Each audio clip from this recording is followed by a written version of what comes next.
Um oferecimento Goiás Fazendas, GP Asfalto e Organic Brasil. As tendências de mercado, novas tecnologias, empreendedorismo, clima e tudo que tem foco no que movimenta o campo são pautas no Agro e Prosa. O seu podcast diário que tem como missão deixar você informado sobre o mundo agro. Divino Ronaldo conduz de forma descomplicada e interativa entrevistas com os maiores especialistas deste mercado. Então vem com a gente! Está começando mais um episódio do Agro e Prosa Podcast. O meu entrevistado de hoje será Vlamir Brandalize, que é palestrante de mercado agrícola da Brandalize Consulting. E o tema da nossa entrevista será Panorama do Mercado de Commodities. Vlamir, a expectativa da sua participação aqui era muito grande. Aliás, da sua primeira, porque muitas virão. Prazer falar contigo. Prazer é meu, Divino. Tudo é bom, tudo certo. Vamos lá, vamos bater um papo. Você está aí no sul do país? Hoje estou em Curitiba, mas a gente roda bastante. Já tive muitas vezes aí em Goiás, né? Principalmente Rio Verde, né? O coração do agro aí de Goiás, né? O berço da grande tecnologia goiana. Então, é um lugar espetacular, gosto muito daí.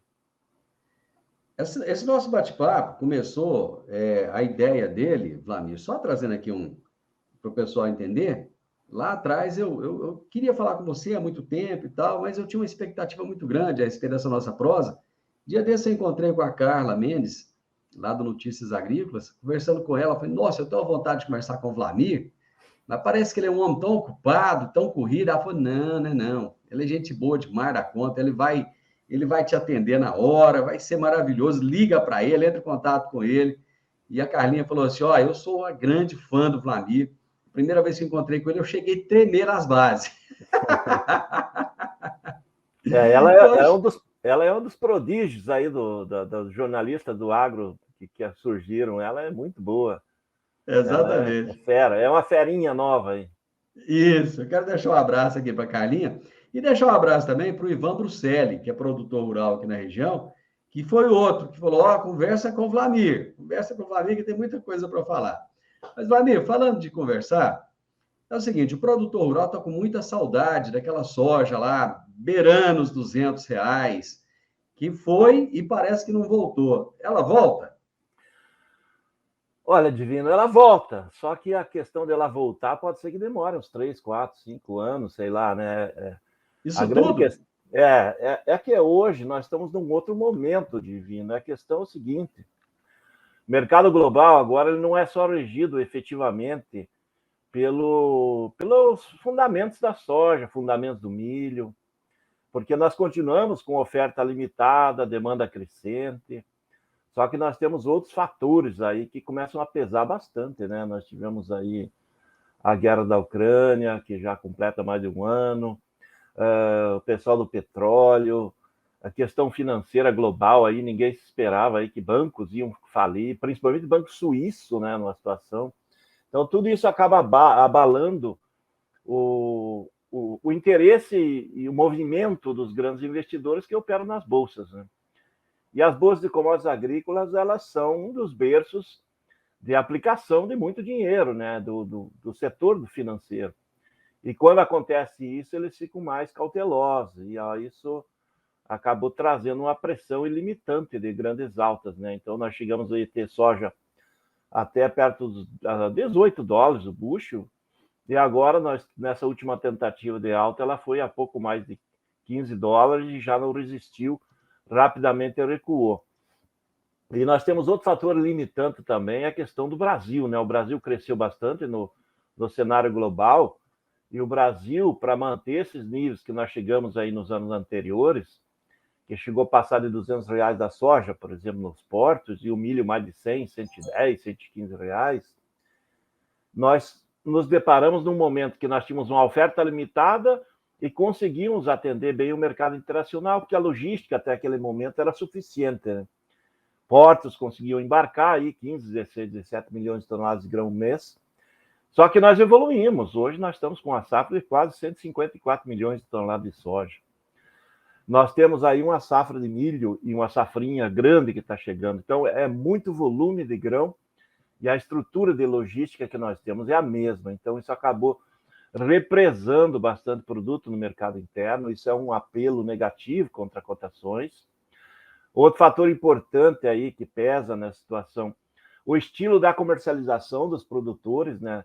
Se a gente voltar aí nos últimos 4 anos, 3 anos que se passaram, com exceção desse, quando o produtor vendia antecipado, através de vendas diretas, fixações, troca, barter, todas as operações financeiras com o grão, ou apenas de proteção via operação na bolsa, um hedge, por exemplo, ele fazia bastante volume, né? Ele chegava na época da colheita e tinha mais de metade da safra negociada.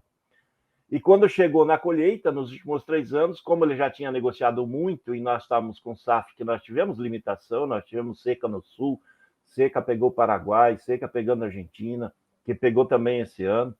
Então, nós tínhamos uma safra limitada de soja. Então, em vez das 154 milhões que temos agora, o ano passado nós tivemos 124, 125. Então, um volume menor e uma grande parte dela já negociada antecipada. Então, o que ia sobrando para negociar depois da colheita era menos, né? E quando o produtor chegou na colheita nos anos anteriores, ele via que o mercado, precisando de mais grãos, ele acabava valorizando mais o produto que estava disponível na mão do produtor.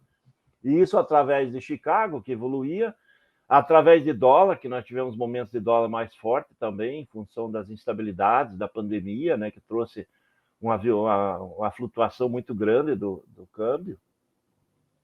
E internamente, como nós tínhamos ainda espaço de logística, os portos saíram daqueles embarques de 8, 10 milhões de toneladas ao mês de grão, foram para 10, 12, 13 e ainda tinha potencial, nós tínhamos muito comprador nos portos.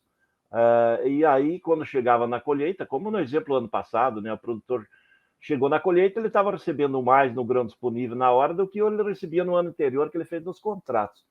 Mas foram momentos aí que foi acontecendo nas últimas 4 temporadas. O produtor ia fazendo as trocas através de insumos, principalmente fertilizantes defensivos, e as trocas que ele fazia eram trocas com lucratividade interessante para o produtor, por isso que ele fez as trocas antecipadas. E como sobrava menos na colheita, isso pressionou o mercado.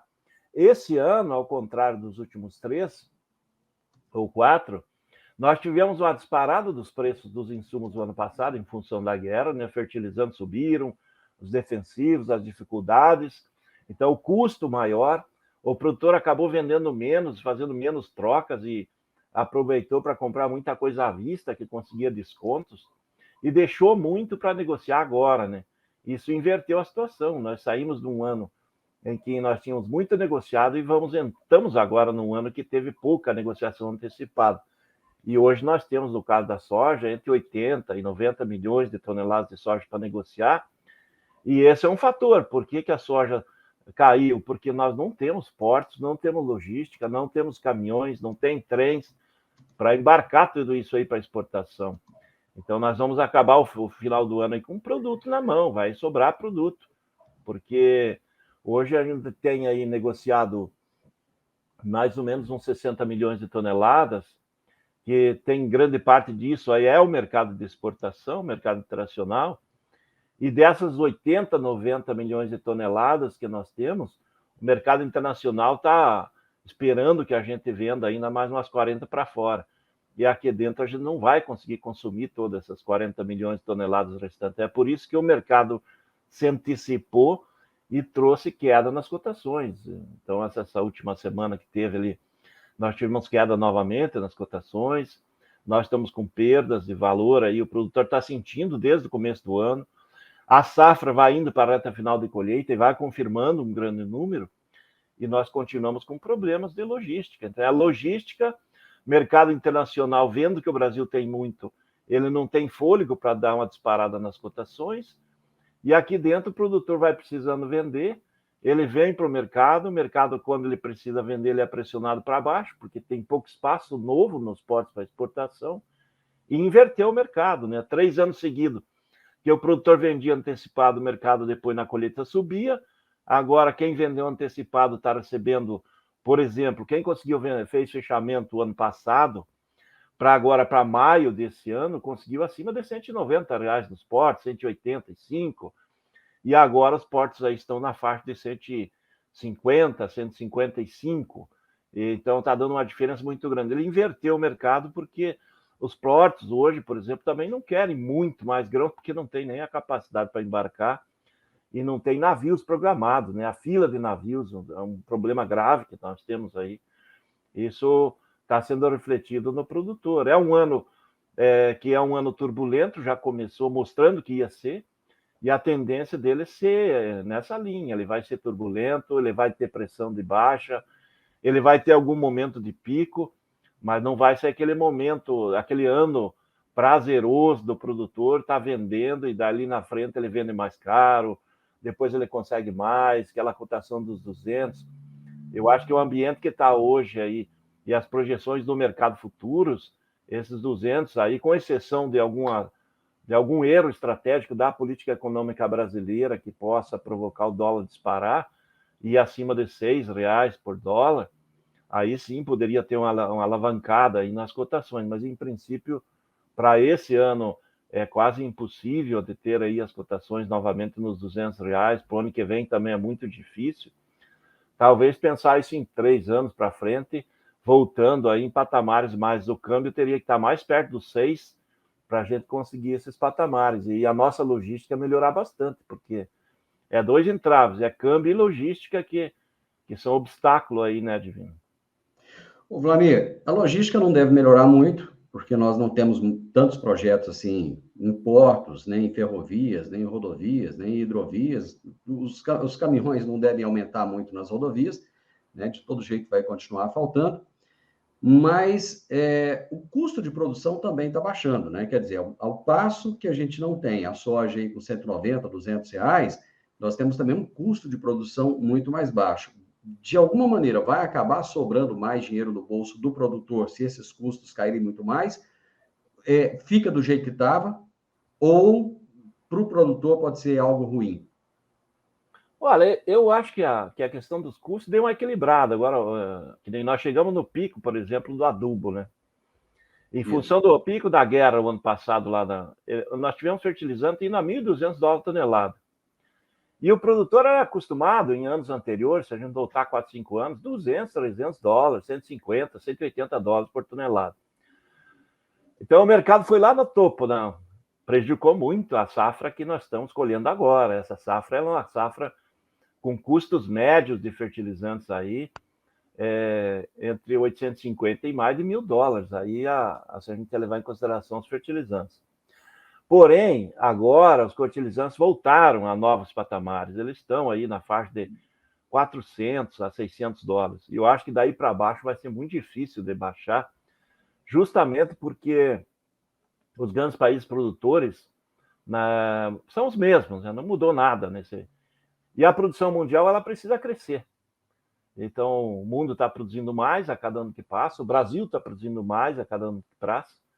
E para você crescer a produção, você precisa mais de fertilizantes. Só que as minas, a exploração é os mesmos locais, e cada vez mais difícil, mais caro para se extrair. Isso, provavelmente, nós já estamos muito perto do fundo do poço dos fertilizantes, é um novo patamar, aí nesses 450, 500, $600 a tonelada, aí que deve girar. Os defensivos também se acomodaram, né? Então, o pessoal está vendo as cotações. Nós tivemos uma evolução tecnológica muito grande nesses últimos 15 meses, vamos dizer assim, não é nem anos, é menos de 2 anos, porque principalmente na área de produtos biológicos, né, usados em lavouras. Então, isso evoluiu muito e fez o produtor buscar a tecnologia para tentar controlar custos, né, e manter altas produtividades. Nós continuamos crescendo em produtividade, isso está dando ao produtor margens, e nós já estamos novamente num momento em que o produtor, em cima de fertilizantes, defensivos, esses biológicos, ele já consegue fazer uma lavoura com lucratividade. Só que nós também no campo mudamos de patamar. Antes nós trabalhávamos com a ideia de 50, 60 sacos de soja, ela já se viabilizava. Hoje nós estamos naquele patamar, o produtor tem que colher 70, 80 sacas, e o produtor melhor 80, 100 sacas de soja, que tem as margens maiores.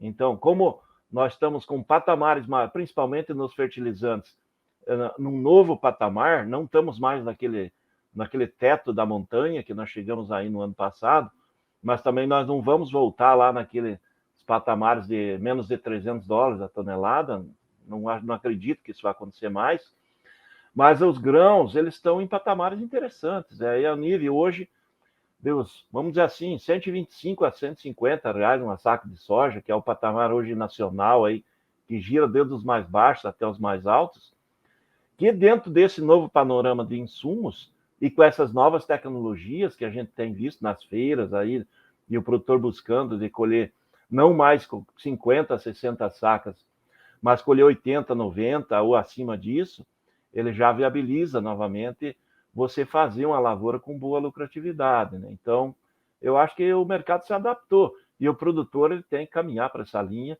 e vai continuar tendo lucratividade, colhendo soja aí de 115, 120 reais a 150, com alta produtividade você consegue cobrir os custos e sobrar aí uma margem de lucratividade, sim. Vai limitando também a alta de alguns produtos que também subiram muito, né, no custo brasileiro, que é a questão de maquinário, né? As máquinas também evoluíram, justamente porque não tínhamos para atender toda a demanda, então era falta disso, falta daquilo, falta de pneu, é falta de chicote, é falta de componentes. Os componentes, né? Isso, e tudo que quando falta, você tem que correr atrás e trazer via avião, trazer via maneira muito rápida, ele acaba para a indústria também acabar saindo mais caro, né? Tudo fora de programação. Isso tudo foi repassado, mas com a cotação da soja lá perto de 200, tudo era possível, né? Agora não, agora o mercado se acomodou e essa indústria de maquinário, essa indústria também, agora ela pode se planejar melhor também e conseguir colocar um equipamento ali dentro de um padrão desse novo momento, né, do setor agrícola. Flamir, você fala aí da situação da produção, nós temos um excesso de produtividade hoje, de produto, né, de produto no mercado, mas o Rio Grande do Sul deve voltar a ter uma normalidade, desde que o clima ajude, lógico, né, porque o Rio Grande do Sul pode-se dizer que está praticamente fora, né, já ia 3 anos, deve voltar a uma normalidade. Aqui em Goiás, por exemplo, continua a abertura de novas áreas. Muita gente buscando áreas que eram da pecuária, que continuam sendo abertas, e tem novos entrantes também. Muitos novos produtores, novos players, digamos assim. O pessoal empolgou tal, e continua a entrar. Eu mesmo tenho conversado com muitas pessoas que estão buscando arrendamento, que está caríssimo. Por outro lado, eu conversando semana passada com um produtor rural, e ele falou, olha, tem muita gente quebrando. Muita gente tradicional que está quebrando. Como é que a gente olha para esse cenário? Em que tem gente entrando, gente abrindo novas áreas, o Rio Grande do Sul deve voltar a produzir acima do que tem produzido nos últimos 3 anos, e gente tradicional na agricultura quebrando. Olha, a questão de gente entrando, gente quebrando, isso era uma coisa típica dos anos anteriores, antes desses últimos 4 anos, vamos passar aí, que nós tivemos a fase de 4 anos aí de bonanças, né? Então, isso era comum no passado, porque o pessoal se empolgava e daí chega numa abertura de área aí que vamos continuar, isso não vai parar, isso, o Brasil é um celeiro, tem espaço para isso, porque tem muita gente que sabe abrir uma área nova, sabe pegar uma pastagem, transformá-la em produtiva e já no primeiro ano ela paga as contas. E tem gente que consegue fazer uma abertura, não ter eficiência na produtividade, se endividar muito. Hoje, o carregamento das dívidas no Brasil é o grande problema. Nós estamos aí com uma taxa Selic de 13,75, mais as taxas e tudo, vai custar 20% ao ano, praticamente, um juro brasileiro. É um juro muito caro, principalmente se a gente for pensar na abertura de área, né? Então, se vai abrir uma área e para colher 40 sacos de soja por hectare, você não vai cobrir a conta se você não tiver lastro financeiro de outra atividade ou da própria, se você for já produtor, você sabe que no primeiro ano eu vou ter prejuízo. Então, o produtor consciente, ele vai continuar. Mas o produtor que é o novato, aquele inexperiente, aquele que não é do ramo, que está entrando, ele vai continuar. Então, certamente, nós vamos ter uma fatia desses aí que que não vai suportar o impacto, vai ficar 1 ano, vai ficar 2 e vai desaparecer. Mas as áreas vão estar abertas e outros que são mais profissionais, conseguem administrar melhor, vão assumir essas áreas. Isso veio acontecendo no Brasil, veio crescendo nessa linha. Faz muito tempo que a gente não tem abertura efetiva de área de mata. Isso eu não tenho visto em lugar nenhum, nem no Pará, nem em Rondônia, Mato Grosso. O que a gente vê de expansão é a área de pastagem mesmo, degradada. O sistema de pecuária mudou também, o estilo, né? A pecuária não é aquela pecuária extensiva, gigantesca. Hoje Você vê o pessoal só criando a vaca no campo e o bezerro, e depois o Brasil hoje é o maior exportador mundial de carne, mas o nosso maior cliente, que é a China, é o boi China, ele tem que ser feito no coxo. Então mudou a agricultura, e a agricultura está vindo para salvar a pecuária, né? Porque a pecuária extensiva de boi de 4, 5 anos não existe mais também. Então é um casamento da pecuária com a agricultura. Às vezes a gente vê um agricultor tradicional se empolgou, se carregou de dívidas, e no momento que os juros estão nesse nível, o juro brasileiro é um dos mais altos do mundo, ele não suporta. E se ele tiver algum problema na safra, uma queda de produtividade e ficar com a margem muito apertada, vai acontecer. Um ou outro vai acontecer, vai continuar. Mas com relação a crescimento de área, expansão, eu acho que vai continuar. Isso não muda, não. O perfil brasileiro é de aproveitar o máximo possível dessas áreas aí, porque tem muita gente do Sul ainda migrando, está tendo uma migração. Esse ano, principalmente, pega do Rio Grande do Sul, que novamente teve uma seca. Você comentou aí que o Rio Grande do Sul vai voltar para um ano normal agora, provavelmente é um ano de El Niño, né? Que já não é um ano de seca, que nem tiveram 2, 3 anos. Exato. Mas muita gente que estava ali na seca, nesses últimos 2, 3 anos, começaram a buscar outras alternativas do Brasil aí para cima, né? A nível do Centro-Oeste, a nível do Norte, próprio Nordeste, e há espaço para... E são profissionais, eles só não conseguem ficar no Rio Grande do Sul com margem porque a seca foi muito dura nos últimos anos ali. Agora esse pessoal vai entrando nas lojas. Eu estive na Cealba e vi muita gente chegando ali numa região que tradicionalmente foi uma região histórica ali da área de cana-de-açúcar, né? Então está entrando com grãos, o pessoal tem feito boas, e isso vai, pega Tocantins, Maranhão, Pará, a própria Rondônia. Estive Natal lá no final na última semana em Rondônia. É a mesma coisa, as pecuárias do Mato Grosso, tradicionais. Você pega as regiões muito importantes da pecuária do Mato Grosso, tipo a Pontes da Lacerda, que é um dos municípios que mais tem bois do Brasil. Isso. Você vê a agricultura entrando fortíssima, porque é a agricultura chegando para ajudar o pecuarista, e o pecuarista se apegando à agricultura para ser mais eficiente. Ou seja, é um casamento que dá certo. E isso vai continuar. E essa questão do pessoal, uns quebrando e outros entrando, isso aí não muda, isso é assim mesmo. Esses últimos 3 anos não teve muito disso, porque a margem que a soja dava era uma margem tão grande de lucratividade que, mesmo você não sendo eficiente, você conseguia sobreviver.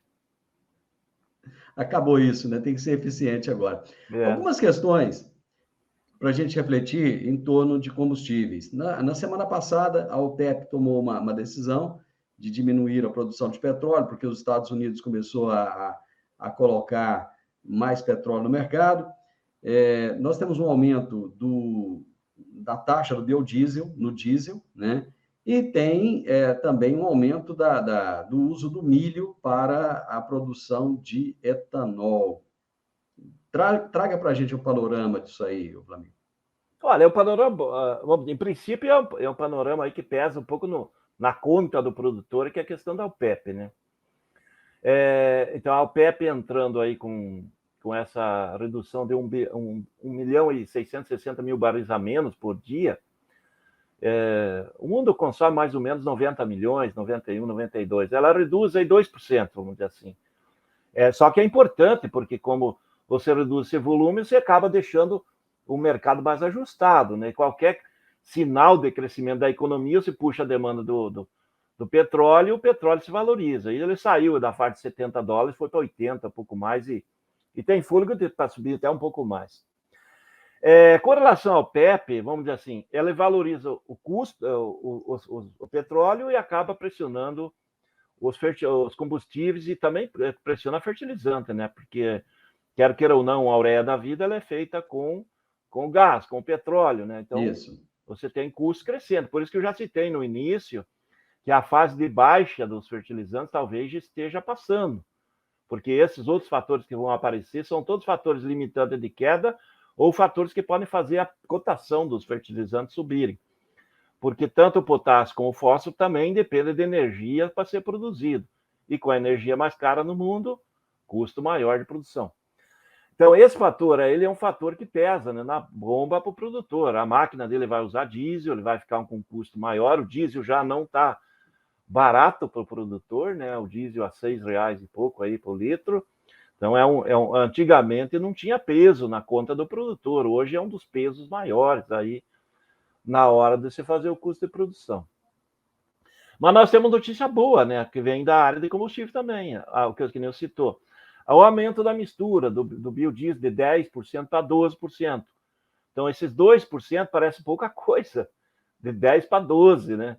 Mas só que 10 para 12, nós estamos falando de um volume de 6,2 bilhões de litros de biodiesel que usou ano passado, para níveis aí de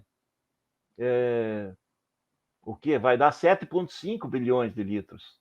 É muita coisa, né? Isso é bastante, porque de agora em diante, a tendência do biodiesel, o crescimento que tiver na mistura, ele vai usar o óleo de soja, né? Que é o componente mais barato para se produzir o biodiesel.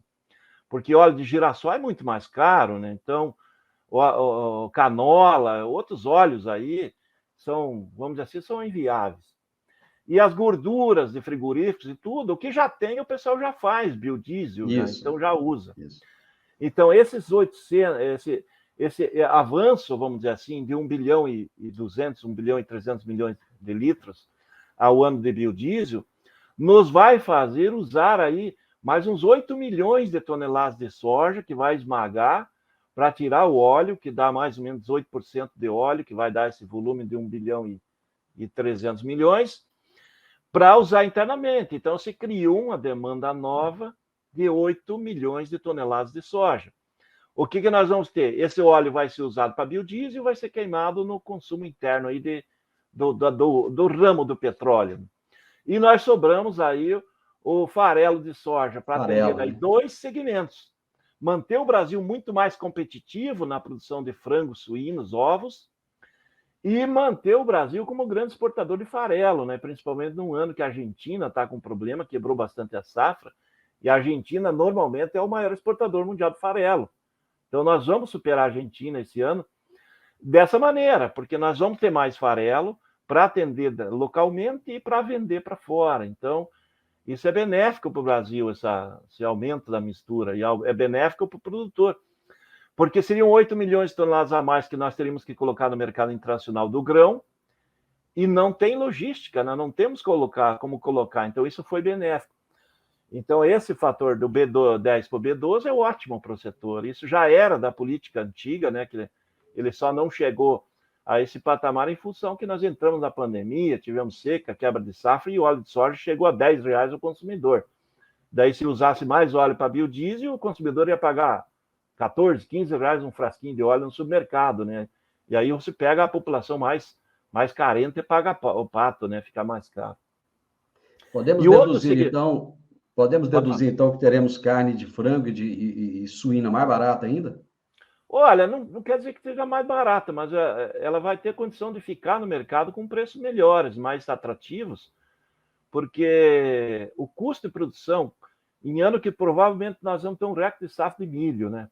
E nós temos um excedente de farelo de soja, que são os 2 principais componentes, ele vai dar condição de abastecer bem o mercado interno, com preços competitivos e justos, porque o nosso frango já é o mais barato do mundo. Então, a gente depende também do valor do mercado internacional. Vocês pegam um frango aí, hoje perto de $2.000 a tonelada no mercado internacional. Isso custa R$10 aí para você colocar lá fora um quilo de frango no mercado global. Então, o nosso frango no supermercado, hoje você tem frango aí de 6, 7, 8, 9 reais o quilo. Então, já estamos num valor bastante competitivo. Não tem outro país do mundo que se comprar 1 quilo de frango num valor aí de $1,50, vamos dizer assim, o quilo, numa coxa e sobrecoxa. Isso pode rodar o mundo inteiro, você não vai achar, você vai achar aqui. Esse aumento do biodiesel aí, que vai dar mais condição de ter farelo aqui no mercado interno, e nós temos uma safra boa de milho, que nós não tivemos nos últimos anos, nós tivemos problema com milho no abastecimento. Nós vamos ter condição de atender e manter a população brasileira bem abastecida. Isso é benéfico, né? E para fechar essa questão da energia que vem do agro, o etanol, né? O etanol, se a gente olhar o ano passado, usou aí 7,5 bilhões de toneladas de milho. Esse ano deve passar aí para mais de 10 milhões de toneladas, que tem muita indústria nova entrando. Nós temos a projeção aí que as indústrias que estão em construção, as que estão em projeto para estar instaladas em produção, nós vamos chegar em 2025, que é jogo aí, usando aí mais ou menos uns 25 milhões de toneladas de milho. Então, nós temos um potencial gigantesco de uso de milho para esse segmento, né? E esse segmento se tornou competitivo, né? Porque hoje você consegue produzir um etanol eficiente aí, que é o etanol de milho, e ao mesmo tempo você sobra os subprodutos do milho, né? Que é o óleo do milho, você sobra o DDG, que é usado em ração. As grandes indústrias do setor do etanol estão em regiões onde que você tem confinamento de boi, você tem uso para ração, então você tem uma utilidade.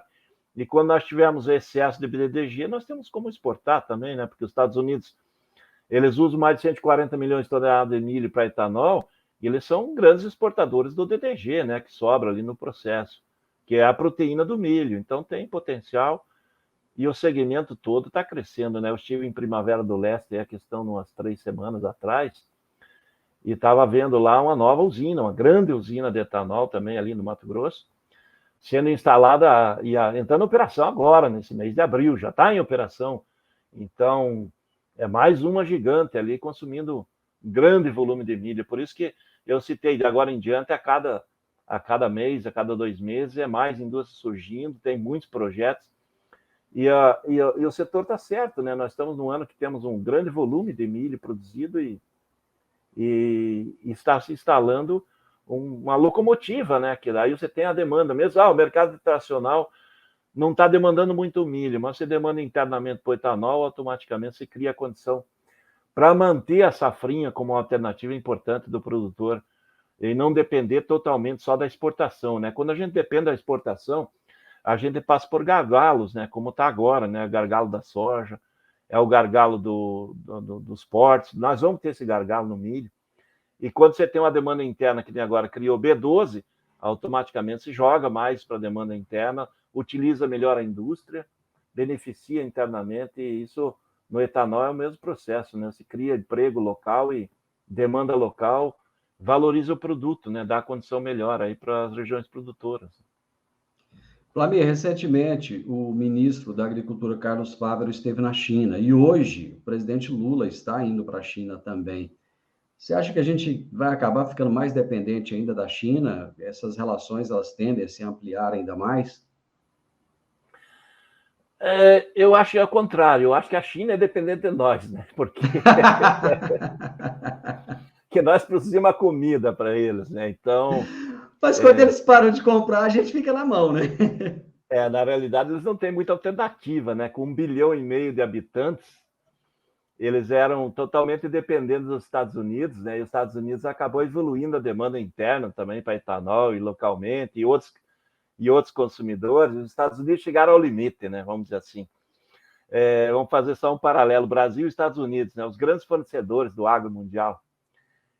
Então, os Estados Unidos chegou ao limite. Eles têm 74 milhões de hectares que eles podem plantar soja e milho, eles podem plantar só uma safra. Então, eles têm que dividir essa área para plantar soja e milho. Então, eles não têm muita alternativa, não tem como crescer mais, não tem mais área para abrir. Os Estados Unidos chegou no limite deles lá. E a China já é esperta, né? A China tem 4.721 anos, tá, agora, de ano novo lunar, né? Esse ano deles lá. E os chineses, eles são comerciantes aí há 4.721 anos, pelo menos. Sim. Que está registrado. Então, eles são espertos, eles são muito espertos. Eles estão se agregando cada vez mais ao nosso lado e tentando viabilizar, criar condições para que esse corredor de exportação não falhe para eles, né? Porque a China também é grande importadora de grãos ali da Ucrânia. E a Ucrânia, com a guerra, ela saiu, vou dar um exemplo, no caso do milho, né? O milho, antes da guerra, colhiam 42 milhões de toneladas de milho. Com a guerra, caiu para 25, e agora é possível, nesse novo ano, 20. Ou seja, caiu para metade, e a China era a grande compradora, né, deles ali, de milho, de trigo, de cevada. E aqui no Brasil não tem guerra, né? Não tem perigo, não tem risco, né, de ter esses conflitos. Então, aqui, para os chineses, é muito interessante deles ter essa situação. E eles são dependentes porque não tem. Para atender 1,5 bilhão de pessoas, que cresce ano a ano mais, 50, 60 milhões, eles colocam ali entre 50, 60, 70 milhões de pessoas ao ano a mais, de consumidores, então eles têm que estar agregados aonde que tem uma produção grande e estimular. Dá para ver que eles estão aqui dentro com empresas fortes aí do segmento de negócio, de insumos, e eles vão continuar, essas parcerias são boas. Os chineses sabem que o novo mercado que vai aparecer, está começando a aparecer e deve crescer, é a Índia também. A Índia tem perto de 1 bilhão e 400, 1 bilhão e 500 milhões de habitantes. A Índia chegou no limite de produção de alimentos localmente. A Índia também está aumentando o poder aquisitivo, a população indiana está consumindo mais. Então, tudo isso é fator de que você tem que estar aliado aos pontos de interesse. Nós temos interesse de quê da China? Eles são fontes aí de produção de muita coisa, de matéria-prima, de tecnologia, que eles são mais eficientes que qualquer um, mais barato de produzir.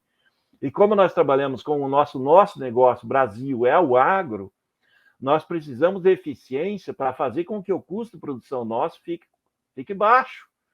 Então, nós precisamos de componentes chineses, porque diz, mas o produto da China é ruim. Não, eles produzem produto que ruim, bom de qualquer coisa. Dá para ver aí que as marcas mais nobres da tecnologia aí, do Macintosh, do Mac, do iPhone, tudo é feito na China. Isso, tudo feito lá. Então você vê, eles têm condição de atender de qualquer maneira. E para eles o Brasil é muito importante. Então, esses acordos, eles só vão selar aí um caminho que já existe. O caminho não pode ser fechado, nem um lado nem o outro. A gente hoje não vive sem a China não vive sem o Brasil, é uma parceria importante. E eu acho que essas aberturas maiores só vai atender melhor. Dá para ver que a China, até novembro passado, não comprava milho brasileiro porque não precisava. Só que a China chegou ano passado ao ponto que a produção deles de 270 milhões de toneladas não atende a demanda de 300. Agora, nesse novo ano aí, que vem pela frente, 23, 24, eles vão consumir 320 milhões de toneladas de milho, ou 330, e eles vão colher 270, vai precisar quase 50 milhões, né, de importação.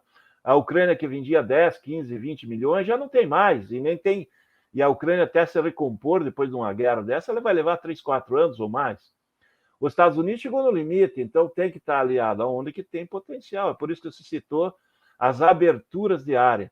Quem faz abertura de área hoje tem que pensar no futuro, né? O futuro tem demanda. E a demanda principal é a Ásia mesmo. E quando a gente olha, não é só a China, né? A gente vê que eu já citei a Índia.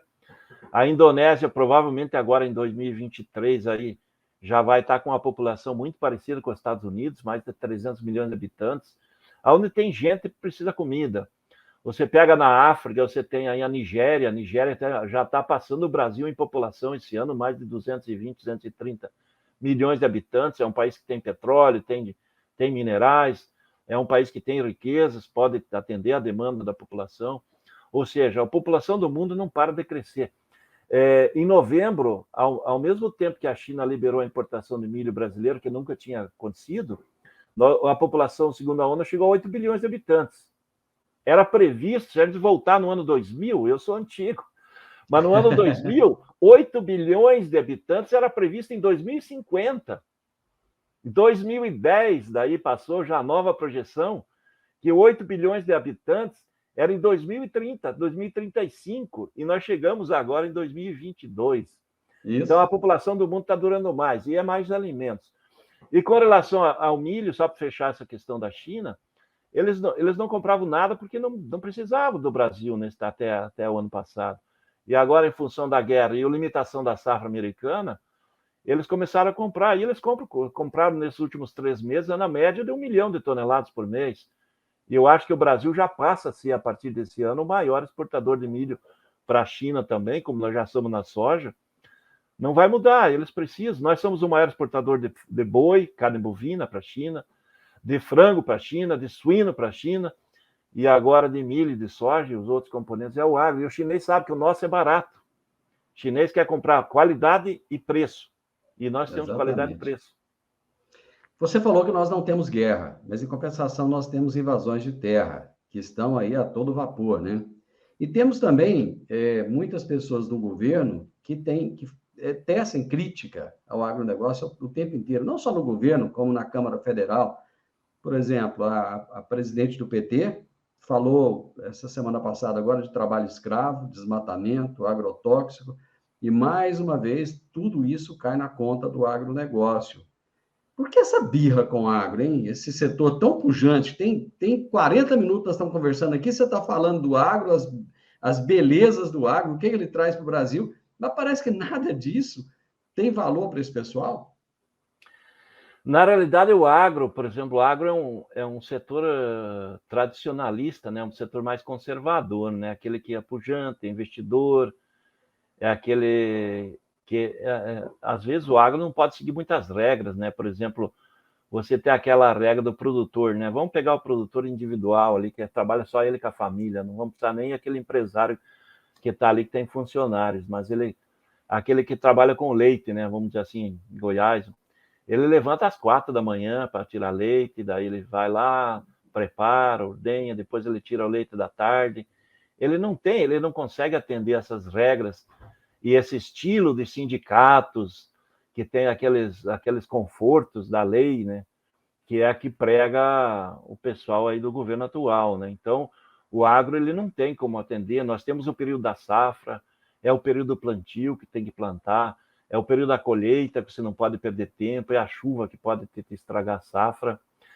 Eu acho que existe alguns locais aí que eles falam aí que tem a questão da escravidão, do trabalho escravo.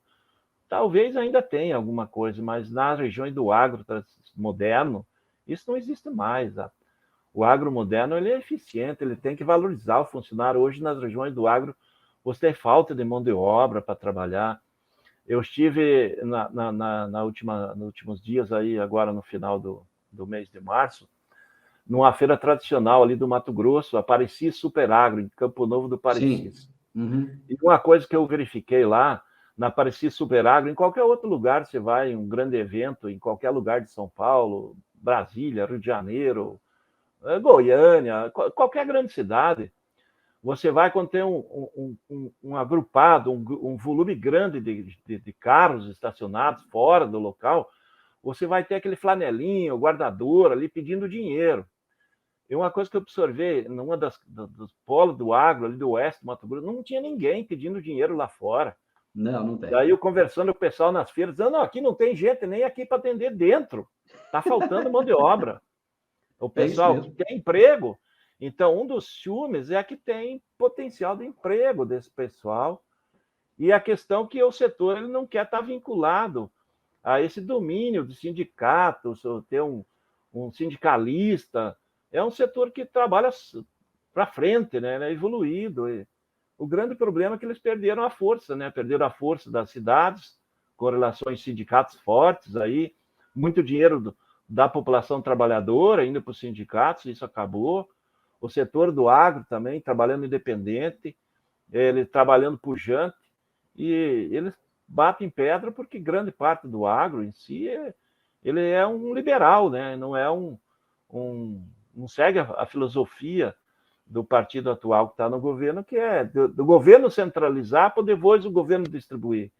Exatamente. O produtor não, o produtor ele é um liberal por natureza, quem trabalha mais tem direito, consegue produzir mais, ganha mais, quem trabalha menos ganha menos, e assim que funciona é o agro, né? Aquele que se dispõe a pegar e abrir uma área de pecuária aí no norte do Brasil, que está lá a 200, 300 quilômetros, está de chão, para chegar à primeira cidade que tem um médico, por exemplo, ir lá, suar a camisa, trabalhar das 5, 6 da manhã até as 6, 7 da noite, sem parar, para abrir a área, para cultivar, para colher, e depois não é qualquer um, é o agro só, esse é o produtor, é o agricultor. Esse não passa, né? Esse pessoal da maior parte são mais de esquerda, ele não consegue entender esse estilo pujante, né, do agricultor, que é da evolução, né? É evoluir para todo mundo ter o que comer com condições boas, trabalhar e ganhar o seu próprio dinheiro e não depender do governo, né? O pessoal aí tem que depender muito do governo. Para eles, quanto mais depender do governo, é melhor. No caso do agro, não. O agro tem que trabalhar, ganhou dinheiro, vai comprar, não precisa estar dependendo de ninguém. Flamengo, para a gente terminar a nossa prosa, no último sábado entrou em vigor, em funcionamento, o dólar soja argentino, que vai até o dia 31 de maio, aí fixo em torno de 300 pesos. Tem futuro isso aí? Ou você acha que é mais uma jogada furada na Argentina? Olha, é uma jogada de solução curta para a Argentina, né? Porque ela tem dívidas, tem dívida com a FMI para pagar, né? Ela precisa levantar 15 bilhões de dólares aí nos próximos 45 dias. Ela tem que levantar dinheiro. A Argentina, como o Brasil, é um país agrícola, né? Não é um país de tecnologia.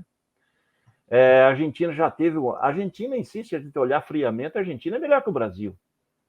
As áreas da Argentina são melhores, a Argentina está mais perto dos portos, ela tem condição melhor que a nossa. A grande questão é que o governo argentino, nos últimos 2 décadas, mais ou menos, ele veio penalizando o agro, né? Veio taxando, e aí não tem futuro, né? O agro acabou sendo consumido pelo argentino. A Argentina já plantou aí na casa da soja 22 milhões de hectares no melhor momento deles. E agora, nessa última safra, estava com 16. E é possível que na nova safra venha para 15. Então, veja, a Argentina regrediu. Nesse mesmo tempo, o Brasil, quando a Argentina tinha 22 milhões de hectares, o Brasil tinha 27, 28. Nós plantamos 44 no último ano, e eles plantaram 16.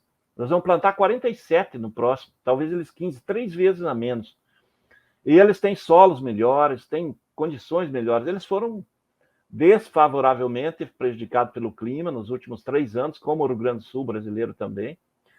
Mas o principal problema do produtor argentino é o governo, e o governo agora veio com esta tacada. O ano passado ele conseguiu levantar recursos aí também com o dólar soja, e agora ele puxou a troca aí, né, do 300 pesos por dólar, que acaba beneficiando o produtor, né? O produtor acaba vendendo na condição aí que ele, vamos dizer assim, ele consegue sobreviver ali no mínimo possível, para o produtor não morrer totalmente.